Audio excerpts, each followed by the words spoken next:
Hello everyone, मैं हूं doctor Sonu van. आज हम गम रिसेशन के बारे में बात करेंगे कि गम रिसेशन या जिंजाइवल रिसेशन क्या होता है, इसके होने के क्या कारण हो सकते हैं, हमें डॉक्टर को कब दिखाना चाहिए, क्लिनिकल ट्रीटमेंट क्या हो सकते हैं, क्या घर पर भी मसूड़ों की केयर की जा सकती है।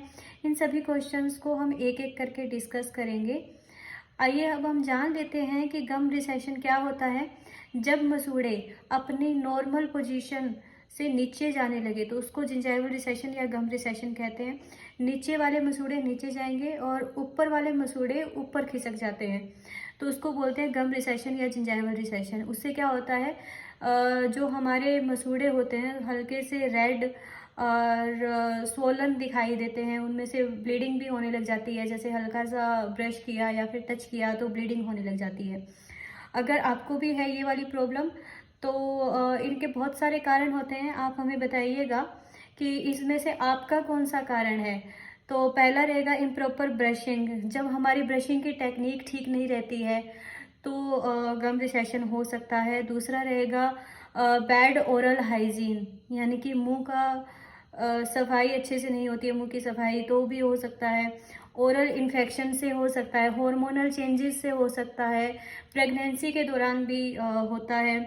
और टीथ क्राउडिंग या माल अलाइनमेंट, यानी कि जो टेढ़े मेढ़े दांत होते हैं उस केस में गम रिसेशन देखा जा सकता है। और स्ट्रेस ऑन द टूथ, यानी कि किसी पर्टिकुलर दांत पे जोर पड़ रहा है, उसमें होता है। ट्रॉमा या एक्सीडेंट के केस में गम रिसेशन या जिंजाइवल रिसेशन हो सकता है। माल न्यूट्रिशन, जिसमें मेनली विटामिन बी और सी की कमी होती है, वहाँ पर गम रिसेशन होता है। स्कर्वी के कारण होता है मेन, तो विटामिन सी की कमी के कारण। और अनकंट्रोल्ड डायबिटीज़ के केस में देखा गया है। स्ट्रेस या फिर एंजाइटी होती है, वहाँ पर हो जाता है। एलर्जी के केस में भी होता है। एलर्जी किस चीज़ की, जैसे कि किसी खाने की एलर्जी है या फिर किसी ड्रग से एलर्जी है, जो हम दवाइयाँ लेते हैं मेडिकेशन, उससे एलर्जी है। या फिर जो हमने फिलिंग करवाई होती है दांत के अंदर, मेटल फिलिंग है, उससे भी हो जाता है। या फिर कई बार क्राउन ऐसा होता है जो जिंजाइवा पे बार बार पिंच करता है, तो उसमें भी जिंजाइवल रिसेशन होता है। और किस केस में होता है कि ऑर्थोडोंटिक ब्रेसेस, जो हमारे टेढ़े मेढ़े दांतों को ठीक करने के लिए लगाते हैं, उसमें भी जिंजाइवल रिसेशन होता है।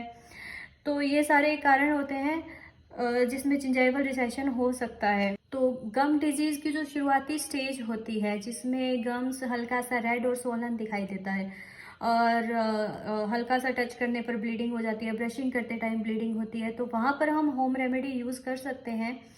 होम रेमेडीज़ में क्या रहता है कि जिंजाइवल मसाज हो गया।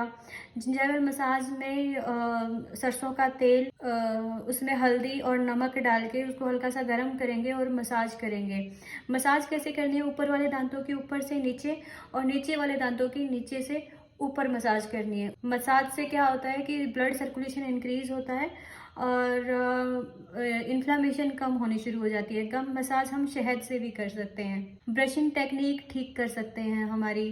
और ऑयल पुलिंग यूज़ कर सकते हैं, जिसमें हम प्योर कोकोनट ऑयल यूज़ करेंगे, मुंह में रखेंगे 10 से 15 मिनट और स्पिट कर देंगे, उससे भी होता है। डेली करना है ये, और सुबह सुबह खाली पेट। और क्या कर सकते हैं हम घर में कि गुनगुने पानी में नमक डालकर भी कुल्ले कर सकते हैं दिन में 4 से 6 बार।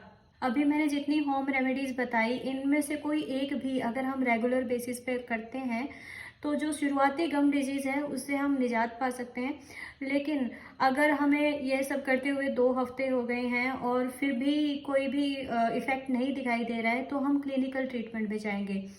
क्लिनिकल ट्रीटमेंट 2 तरह की रहती है, नॉन सर्जिकल और सर्जिकल। नॉन सर्जिकल में ओरल प्रोफाइलैक्सिस रहती है, जैसे कि स्केलिंग, रूट प्लानिंग, क्यूरेटाज, और ब्रशिंग करने का सही तरीका सिखाया जाता है। ब्रशिंग हमें कैसे करनी होती है, ऐसे नहीं करनी, ऊपर नीचे करनी है।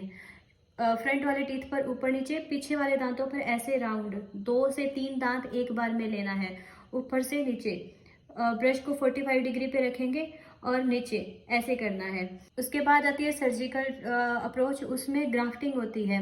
जो साथ वाला हेल्दी मसूड़ा होता है, वहाँ से टिश्यू को अनहेल्दी मसूड़े पे लेके जाते हैं। और टिश्यू हम तालू से भी ले सकते हैं, जिसको हम ग्राफ्ट करते हैं। ये रहते हैं हमारे क्लिनिकल ट्रीटमेंट। अगर दांत 2 mm से ज़्यादा हिल रहा है तो हमें होम रेमेडीज़ पे नहीं जाना है, हमें डायरेक्ट क्लिनिकल ट्रीटमेंट में जाना है, क्योंकि हिलता हुआ दांत कभी भी होम रेमेडी से ठीक नहीं होता है। वो हमेशा ओरल प्रोफाइलैक्सिस या सर्जिकल अप्रोच उसमें चाहिए होती है। ये थे सारे क्वेश्चन गम रिसेशन के जो भी हमारे पेशेंट्स पूछते हैं हमसे।